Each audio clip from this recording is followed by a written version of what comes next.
Olá, bem-vindos ao programa Vida Acadêmica, o programa que leva a academia até você. Eu sou Vanessa Fontana e hoje entrevisto o professor Eliseu Barroso Alves, que é graduado em administração aqui pelo Uninter e concluiu o mestrado recentemente em administração pela Universidade Positivo. Hoje ele veio aqui apresentar suas propostas de pesquisa e apresentar um pouquinho da sua dissertação e da sua trajetória acadêmica. Professor, muito bem-vindo aos estúdios do Uninter. Professor, eu que agradeço e fazer até esse comentário inicial que a minha vida acadêmica, minha carreira acadêmica, ela só existe porque você é uma das primeiras pessoas que motivou a isso quando você lá atrás criou um enfoque.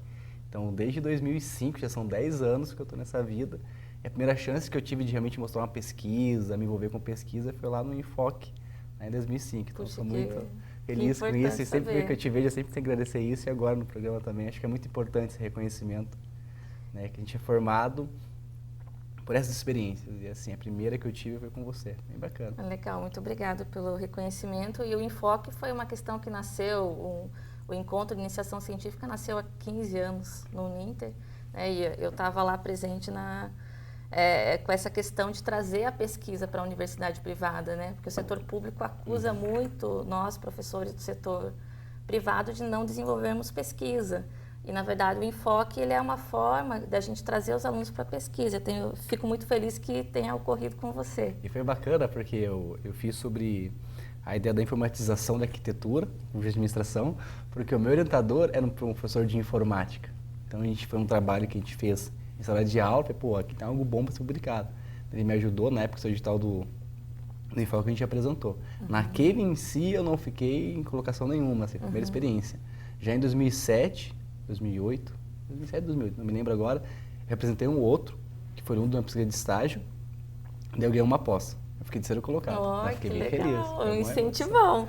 Que é essa pós que você tem, Lato Sensu em marketing. Isso, aqui na Uninter mesmo. Legal, porque é um incentivo para você continuar pesquisando, sempre, a trajetória acadêmica também ela vem daí. Porque o Eliseu, ele fez a graduação em administração e ele é professor, coordenador aqui no Uninter. Então, tem a ver um pouco com esse início. Foi muito bacana, assim, esse primeiro passo, assim, eu acho que os estudantes de bacharelado ou tecnólogo também tem que ter esse envolvimento mais com pesquisa, tanto que daqui a pouco eu vou falar sobre esses livros aqui, essa ideia de uma teoria muito mais crítica, uma pesquisa, não esse mainstream que é o imposto de goela abaixo, né, sistema que se autossustenta, que é o capitalismo, assim. Então falta muita pesquisa, quanto mais você pesquisa, mais você entende, mais você sabe a tua mente. Bourdieu ia dizer que mais você aumenta teus hábitos, teu campo de atuação, você fica muito mais crítico às coisas. Não só um reprodutor de conhecimento, mas sim como posso dizer, um que vai produzir conhecimento. Assim, até para te provocar, eu que venho das ciências sociais, quando eu fiz a faculdade e a trajetória acadêmica que eu tive, há uma tendência do pessoal criticar muito a administração por trazer o referencial norte-americano. Né? Então, os livros, eles são manuais, praticamente. Peter Drucker, Kotler. Renato, que escreve sobre tudo. Né? Não falando do autor em si, mas a lógica que rege o setor. Você quer falar sobre biologia nuclear de administração. O Renato escreveu alguma coisa sobre isso. Assim, existe muito esse ranço, que é muito mais um ranço instrumental, que nós chamamos, que é muito mais esse mainstream econômico. As faculdades norte-americanas, elas têm mais essa versão business, de reprodução de conhecimento para conseguir oferir mais lucros, melhores métricas de trabalho, melhores formas de trabalho, maior eficiência, maior eficácia. Isso você vai ter lá atrás, desde quando iniciou a escola da ciência da administração, com Taylor, depois com Fayol. Então começa desde lá essa questão já da instrumentalização, que é muito mais esse mainstream. Então quando você tem um modelo como esse, você descarta a questão humana. Daí que você indo do outro lado, na parte da Europa, a teoria crítica, que nasceu em Frankfurt, alguns autores que trouxeram essa temática de Marx, né? Mas inclusive até o Habermas que está aqui ao meu lado. Que fez parte da escola crítica. Isso. Aí tem o Bourdieu. Isso, que fez esse rompimento, né? Então tem muito isso, acho que é muito mais esse mainstream econômico. É mais o que a gente chama de racionalidade instrumental, que é o cálculo utilitário de consequência, que é muito mais o lucro, é muito mais as consequências em si, sem questão de valorizar o humano. Essa questão ética valorativa humana, assim, é o descartado. Daí que vem a grande crítica, porque a administração faz parte das ciências sociais, ela apenas é aplicada, mas há esse descolamento nesse sentido, que é engraçado, porque a administração, por um lado, a gente não é ciências sociais pura, por outro lado, também não é psicologia, que alguns defendem, então a gente fica nesse meio termo do que nós somos, assim. Acho que a academia, ainda mais no Brasil, está em franco crescimento, é um menino ainda, se pensar em questão de história, nossos autores brasileiros em si, a gente está ainda engatinhando. E você acha assim, hoje a administração ela encontrou, você falou da escola americana, que é mais business, a escola europeia, que é mais focada na questão da escola crítica, que daí vem da sociologia, a administração brasileira, ela encontrou um caminho ou uma identidade própria? Ela é totalmente reprodutora das diretrizes norte-americanas. Totalmente. Ela pega, parece que é engraçado, alguns CEOs, eles pegam os livros, esses livros bíblias que a gente chama, e aplica na prática, assim, sem ter o conhecimento do porquê que gerou-se aquela teoria. E um grupo de pesquisa que eu faço na Positivo, o professor Viseu, o professor René... O Fábio Viseu. Isso, Fábio Viseu, que está até na casa hoje, fico feliz com isso. Ele está na casa tá. também, né? Que é sobre essa questão de formas não convencionais de gestão. Não existe uma forma de gestão, não existe só essa forma business, essa forma mainstream econômica que nós chamamos. Existem outras formas. Só que, porém, você vê a reprodução de uma única forma. Isso você vê nas faculdades públicas, privadas, uma mesma forma de fazer gestão. Então, a gente vem só reproduzindo uma lógica que foi criada pelos americanos. Isso, então não tem uma diferença hoje do setor privado e do setor público, é indistinto. Indistinto. Aí por isso que você abre para a corrupção, porque a corrupção hoje ela está muito mais paulatina no setor público, mas na privada existe muito. Espionagem industrial, o próprio, se há um corruptor, se há um corrupto, é um corruptor, que são as empresas privadas. Então assim, há uma mescla, não há um caminho, não há um sistema em si, e nem deve haver mesmo, mas não há essas formas distintas, claras de gestão. E o que te fez? O que te levou para a administração? Então, eu sempre quis fazer marketing, assim, no início da minha carreira lá, 15 anos atrás, eu sempre quis trabalhar com a área de marketing, né, porque me encantava muito, na verdade eu queria ser publicitário, lá no fundo, Só que publicitário tinha uma visão muito pequena do todo, mas uma questão econômica. Publicidade é muito mais a questão das táticas, algo mais ao pé de promoção do marketing, que nós chamamos. Então eu queria ter uma visão mais ampla, que era marketing. E marketing era um processo funcional da administração. Então, para entender o todo, e o marketing não está solto no mundo, ele faz uma interface bacana com a produção, com gestão de pessoas, com o financeiro. Né? Se eu não tiver essa noção total, eu não consigo ser um bom profissional de mercado. Daí eu fui fazer administração, por conta disso. E tanto que na minha época ainda existiam as habilitações. Né? Eu acho que a minha turma foi a última que teve habilitação, que teve um carimbo atrás do diploma lá. Aí depois eles mudaram para ênfase. Né? E daí você fez, então, a graduação em administração geral, administração. Não, fiz habilitação em marketing. Você já fez administração em marketing. Aí fez a tua monografia sobre... Na verdade, era um TCC. Fez um TCC. A gente fez uma indústria de embalagem para pizza, que era uma embalagem térmica.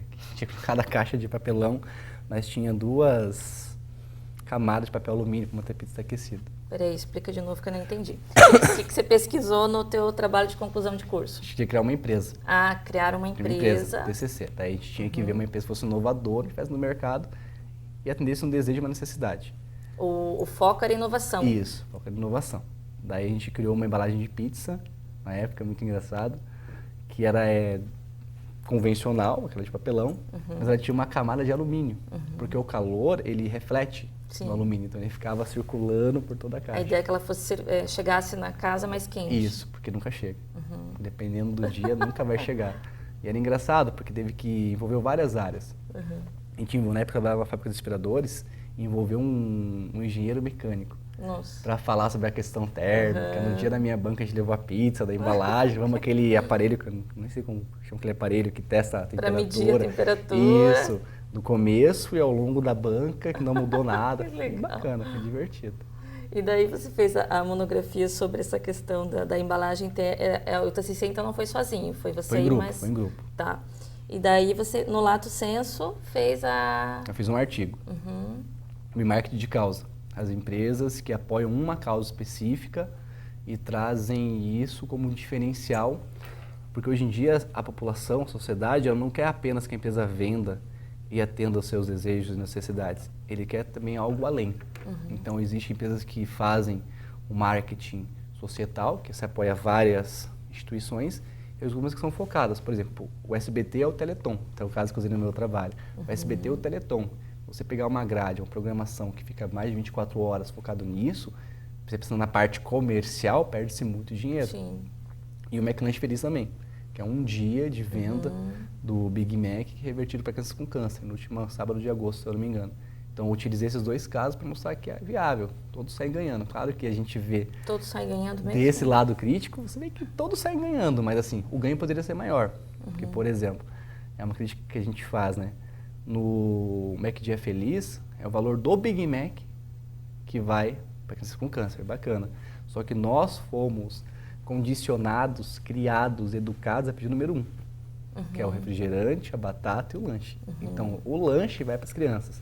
Porém, o refrigerante e a batata fica no McDonald's. Fica o lucro para eles. Então, assim, você vê que é uma coisa muito mais mascarada em si. Da mesma forma, o SBT, que faz o Teleton, ele ganha com publicidade, porque todo mundo fala do evento. Logo, todo mundo fala do SBT, então todos falam dessa ação dele. Então, ele sai ganhando indiretamente com publicidade, para ser mais reconhecido, para ser mais humano. Então, todo mundo sai ganhando, assim, até na questão da política, né? Não existe almoço grátis. Alguém tem que pagar essa conta. Paga a conta. Só que é bacana essas iniciativas que, assim, se a gente ficar só também criticando e não fazer, tem que ser feito. Só que E você chegou a ver lá na ponta, por exemplo, quanto que eles captaram com a venda do Mac, o que você falou? O Big Mac. O Big Mac, o quanto disso é revertido efetivamente? Não, isso foi total. Assim. Isso eles tiram o valor do imposto, que é absurdamente caro no Brasil. Isso é uma outra crítica. Fiquei indignado com isso. Eles tiram o valor dos impostos e reverte, assim, tanto que os centros de tem que tirar o valor do imposto, atendimento, eles tiram, né? São referenciais, assim, tanto que o SBT com a ACD, por exemplo, vocês têm centros de reabilitações que você fica impressionado, assim, somente nas grandes capitais, né? Também é outra crítica, você tem que levar isso lá para quem precisa. Não adianta você ter um centro de primeiro mundo na capital e todo mundo tem que deslocar, altos acidentes acontecem vindo para cá e por aí vai. Mas assim, são primeiro mundo, realmente são aplicados, a gente consegue ver a aplicação prática. Não só quando eles mostram nos dias, igual Criança Esperança, as coisas. A gente consegue ver na prática essa mudança, é bem bacana. Assim. Mas por que será que a gente não tem, Eliseu? A gente vai chegar a gente vai discutir a tua dissertação no segundo bloco. Explorando um pouco mais essa questão do teu conhecimento em marketing. Por que não é tão explorado isso? É porque você vê, tem a ação lá da TV, do SBT, que é o Teleton, aí tem o Big Mac, Mac Lanche Feliz, que é uma questão que vem da cultura norte-americana, porque lá acontece esse dia também. Exatamente. Né? O que teria, o Teleton também não é originário do Brasil, também é copiado. Tem um evento lá no exterior que é assim também. O que teria nosso nesse sentido, assim, de práticas sociais, de boas práticas, de inserção do outro, que tem mais dificuldade que eu? O que você vê? Algumas assim? empresas trabalham bem com isso, né? Ainda mais no Nordeste, que é você pegar e trabalhar a área em que você está inserido. Só que tem esse viés muito mais econômico, porque eu vou trabalhar aquela área, porque eu vou ter incentivo fiscal com a prefeitura, vou deixar de pagar IPTU por não sei quantos mil anos, porém eu vou fazer aquela área se transformar. Tem em São Paulo algumas favelas foram transformadas. Tem a Souvenir também que faz pinturas em prédios antigos, que é bem interessante nesse sentido. Que é um resgate histórico. Que é algo mais abrasileirado. Só que assim, é muito engatinhando, porque o social, na verdade, hoje em dia não dá lucro.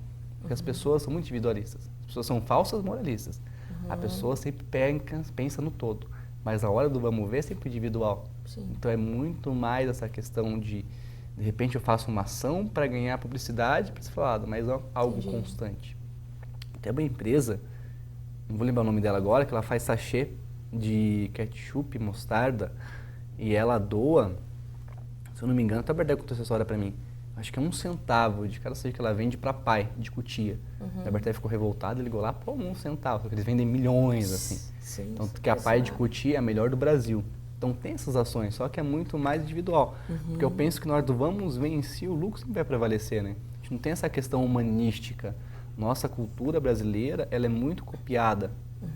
Ela foi muito americanizada na época da ditadura.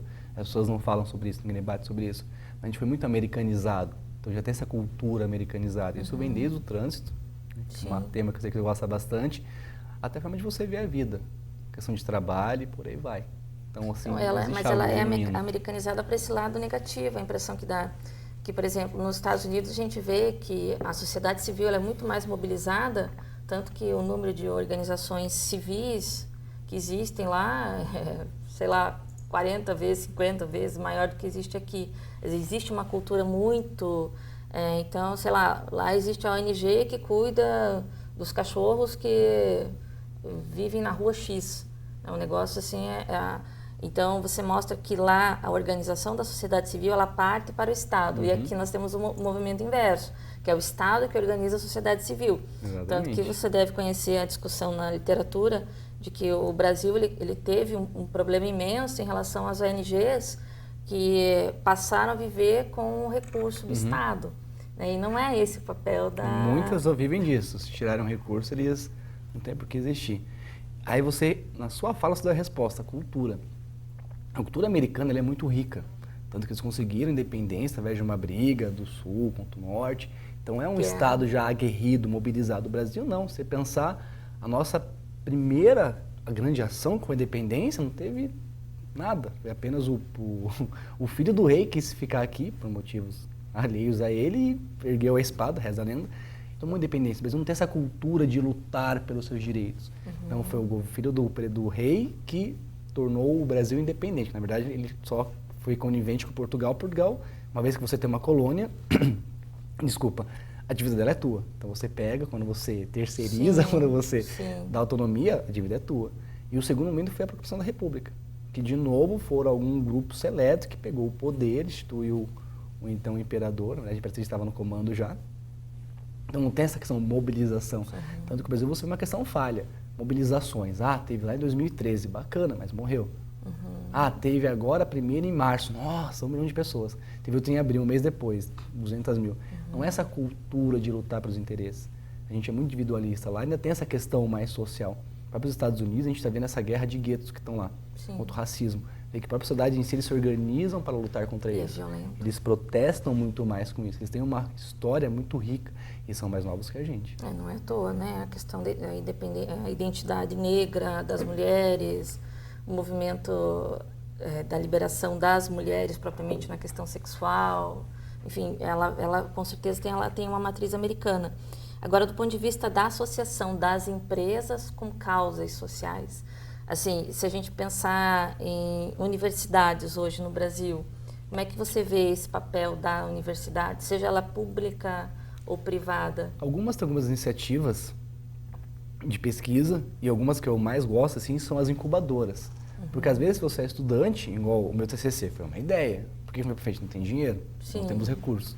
E às vezes nos bancos da universidade, da academia, existem várias ideias que podem mudar o mundo, efetivamente. Só que não é interesse, porque às vezes demanda muito investimento e o lucro é muito a longo prazo, e a gente não pensa a longo prazo no Brasil.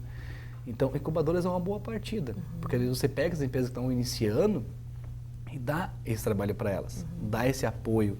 Algumas cooperativas, que é que eu estou estudando nesse grupo de pesquisa aqui na Uninter, que é essa ideia das cooperativas. Eles se organizam, mas não tem noção de administração. Como que eu vou administrar, como que eu vou gerenciar, como que eu separo a situação. Então, as incubadoras... Vamos retomar esse assunto das incubadoras agora no segundo bloco. A gente vai para um breve intervalo e já voltamos com o programa Vida Acadêmica, hoje entrevistando o professor Eliseu Barroso Alves. Só um minutinho, já voltamos.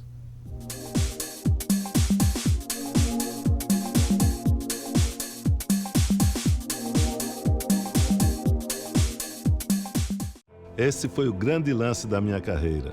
Para chegar até ele, eu treinei muito e contei com um time cheio de craques para me ajudar. Na graduação à distância da Uninter, você tem qualidade e flexibilidade para estudar onde estiver. Conto com o suporte dos nossos tutores e do material didático completo e interativo. Eu só jogo em time vencedor. Venha para a Uninter você também. Acesse uninter.com e inscreva-se.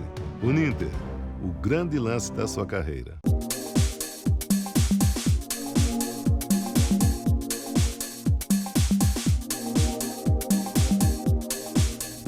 Voltamos ao programa Vida Acadêmica, hoje entrevistando o professor Eliseu Barroso Alves. Professor, nesse bloco, o bloco anterior, você estava falando um pouco da questão das cooperativas, das incubadoras tecnológicas. Deixa eu te fazer uma questão um pouco incômoda, talvez.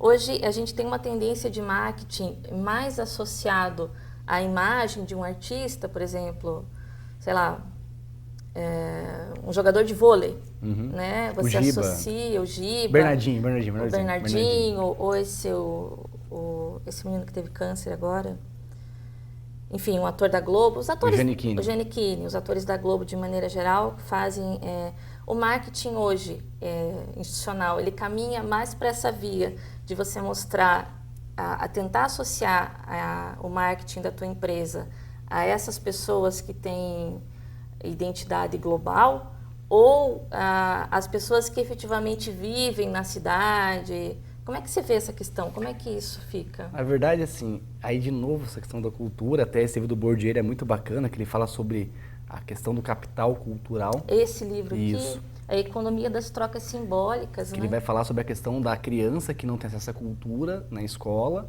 ela vai muito mal de quem tem acesso à cultura. Por exemplo, se a pessoa viajou para o Walt Disney, uma classe, ela vai ter muito mais cultura que a outra. Então, a escola, tal qual conhecemos, ela privilegia só quem realmente tem esse capital, só que tem dinheiro realmente, a verdade é essa.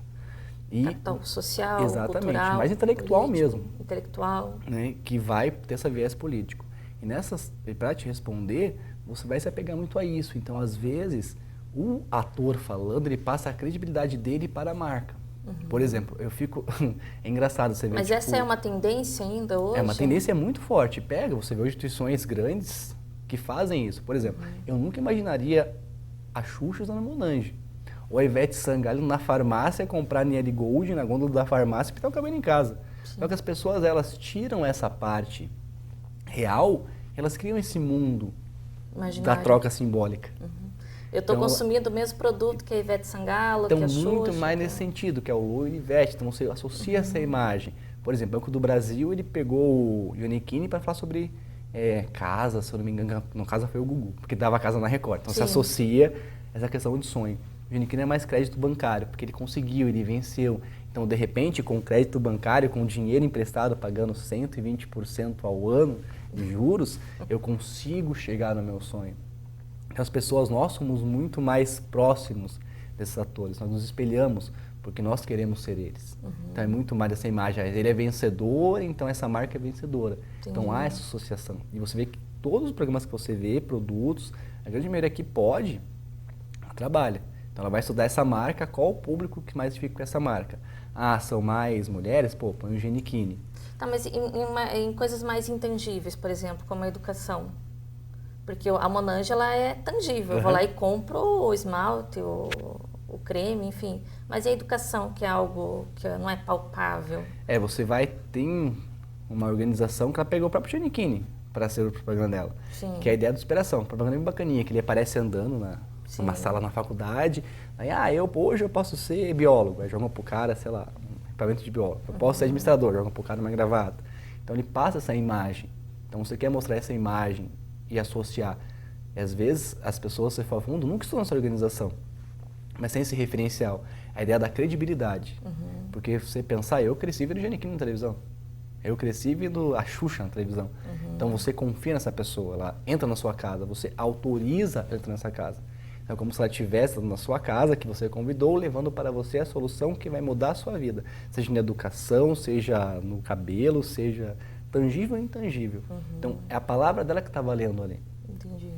A própria Ivete Sangalo que faz a Bombril agora, por exemplo. Então, imagina a Ivete Sangalo na pia da cozinha, Ariana na panela. Faz essas coisas muito mal. Pelo amor de Deus. Só que você associa. Então, agora você vê, antigamente era o Carlos Moreno. Era muito mais dona de casa, muito mais cômico. Agora as mulheres mudaram, mudou o perfil da mulher. Hoje em dia, você é um grande exemplo, está aqui entrevistando a professora. Épocas lá, estaria em casa agora, cuidando das crianças, limpando a casa e preparando o almoço. E hoje em dia mudou o perfil da mulher. Então muda-se a personagem, a mulher vencedora, batalhadora, dinâmica. É isso que você vende da marca nesse sentido. Entendi. Vamos voltar lá para a tua dissertação. Meu filho mais novo. O filho mais novo, ele foi defendido... Esse ano, dia 24 de março. Recente, está quentinho, acabou de sair do forno. O título da dissertação é Relações entre Racionalidades na Gestão Organizacional. um estudo de caso em uma instituição de ensino superior em Curitiba. Fala um pouco para nós da tua dissertação, professor. O que diferencia nós, seres humanos, assim dito, dos animais, é a razão. É essa capacidade de raciocinar e distinguir o que é o certo e errado. A gente até brincou antes da entrevista aqui da questão do Paraná dos cachorros. Então, um cachorro atacou um deputado. Aquilo não foi que o cachorro atacou porque o cachorro é mau. Eu vou morder esse deputado. Sim. Não, ali foi um ato de sobrevivência. Ele encarou que ele estava em perigo ou alguém que ele defende estava em perigo. Então, essa é a questão. Então, ele não distingue o certo e errado. Não vou morder esse porque esse é deputado. Sim. Nunca pensaria isso. Então, a razão nos diferencia dos animais. Nós temos essa capacidade de distinguir o certo e errado. Existem várias. Dentro da lógica da razão, existe a instrumental, que o Weber vai falar muito pra gente, e no Brasil Guerreiro Ramos é referência dessa questão. Esse livro é um livro muito interessante. Esse aqui é maravilhoso. A Ética Protestante e o Espírito do Capitalismo. Quem não leu, nós dois, acho que sugerimos. Todo mundo tem que ler isso. Que leiam, porque desde pequenos. A lógica, né, ele mostra a lógica do capitalismo e como é que isso estimula as pessoas em busca de sinais, enfim. Mas você usou o livro na confecção da dissertação. Usei. Daí essa questão mais instrumental, que é mais o cálculo de estado de consequência, que é mais a aferição do lucro. O que me importa é atingir o resultado. Vamos pensar na faculdade. A gente tem matrícula, está dando dinheiro. Mas Eliseu e a Vanessa se odeiam, não conseguem trabalhar junto. Não importa, o que importa é o dinheiro. O que importa no final do mês é ter o lucro, pagar os fundos. Aí você vê um discurso, que também no meu trabalho, eu trabalho lógica de discurso, não em Bourdieu, mas em Fairclough, que é essa ideia do, não, mas tudo bem, o que importa é que estou dando emprego, educando. Sim. E um lado mais substantivo, que é a questão do ético, produtivo do ser humano, que é a vida associada, que é muito mais do ser humano. Ainda tem esse risco de lucro, mas não dessa forma. Porque as racionalidades, elas existem na empresa. Não tem o bem contra o mal. Elas existem, só que uma vai abafar a outra. E tem esse lado muito mais humano. Até que ponto? O que eu estou formando hoje? Eu formo mão de obra barata para esse mercado mercantil, capitalista, ou eu estou formando cidadãos para a sociedade, para fazer um mundo melhor, para fazer um diferencial e não apenas para produzir riqueza para poucos. Se você pensar hoje em dia, não é à toa que toda a administração, o maior símbolo é a pirâmide, porque realmente muitos poucos estão no topo, que isso vem lá da época das pirâmides do Egito, só a faraó ficava no topo e muitos estão lá erguendo. E foi isso que eu fui estudar. Como que se dá essa relação? Porque na faculdade, há duas empresas. A mantenedora, que é a empresa jurídica que contrata, demite, que realmente tem o dinheiro. E você tem a faculdade, que é outra organização que efetivamente presta o serviço educacional. Que realmente é ela que vai prover o conhecimento. E essas duas existem. Uma depende da outra. Se não tiver uma, não tem faculdade. Sim. E como que vai se dar essa relação? Como que dá esses conflitos? Porque o conflito sempre existe. Mas como que vai ser feito esse conflito? Como que vai ser resolvido? De que base? E a base que eu escolhi para analisar foi a base do poder, simbólico do Bourdieu. Porque às vezes não precisa eu te falar, faça isso porque eu sou teu chefe. Às vezes uma forma que eu te olho, você subentende que é para você fazer. Foi bacana, assim. Legal. Pena que estão dizendo ali que eu tenho 1 minuto só. Passou muito rápido. E assim, o resultado da pesquisa? Ela deu que realmente o que nós pensávamos é verdade, assim. E pior, porque nesse caso, o instrumental, que é a base do capitalismo, ele é tão esperto, porque é um sistema que ele nasceu para se proteger e se resguardar e se manter sempre vigente. Então leiam esse livro, que ele é muito bom. Ele é tão sacana que ele vai mascarar essa intenção instrumental de substantivo. As pessoas estão continuadas e aceitam as diretrizes, as imposições e o uso desse poder simbólico de uma forma tão clara que ela subentende que é o bem dela. Então ela vai mascarar o tal do véu. Esse substantivo numa tal substantibilidade. Então realmente é o bom para mim, que não é bom para você. Então assim, nós concluímos que isso, existe esse poder, que é realmente mais simbólico. E a parte bacana é que quem está à mercê dele sabe que tem esse poder, só que ele pensa que é o melhor. Então ele acredita nessa figura que é o autor do discurso. E vem sendo reproduzido durante anos e anos e anos. Assim, eu fiz numa privada, pública a gente vai encontrar a mesma coisa. Eu fiz um centro universitário, talvez se encontrar na faculdade é a mesma coisa, na universidade é outra coisa, então tem essa relação, e é bacana. Assim. É uma questão de generalização, né, da pesquisa que você produziu. Infelizmente, chegamos ao final do programa, Ah, professor tá. Eliseu. Queria entrar muito mais no tema da tua dissertação. Acabei abordando outras questões, mas também que bacana. são importantes. Né? Explorei um pouco menos tua trajetória, mas acho que em termos de conhecimento teve uma qualidade. Então, muito obrigada obrigado. pela tua presença aqui. Ficamos hoje por aqui no programa Vida Acadêmica. Entrevistamos o professor Eliseu Barroso Alves, que é professor aqui do Uninter e terminou recentemente a dissertação dele de mestrado. E vocês conheceram um pouco aqui da abordagem. Eu acho que a mensagem que fica é o quanto vale a pena a pesquisa, o quanto vale a pena fazer parte dos grupos de pesquisa. Isso, com certeza. O quanto vale a pena se envolver com professores que desenvolvam pesquisa também, porque aí se desenvolve, se cria uma trajetória acadêmica ou uma profissão no futuro. Então, muito obrigada pela tua audiência e hoje ficamos por aqui. Até mais.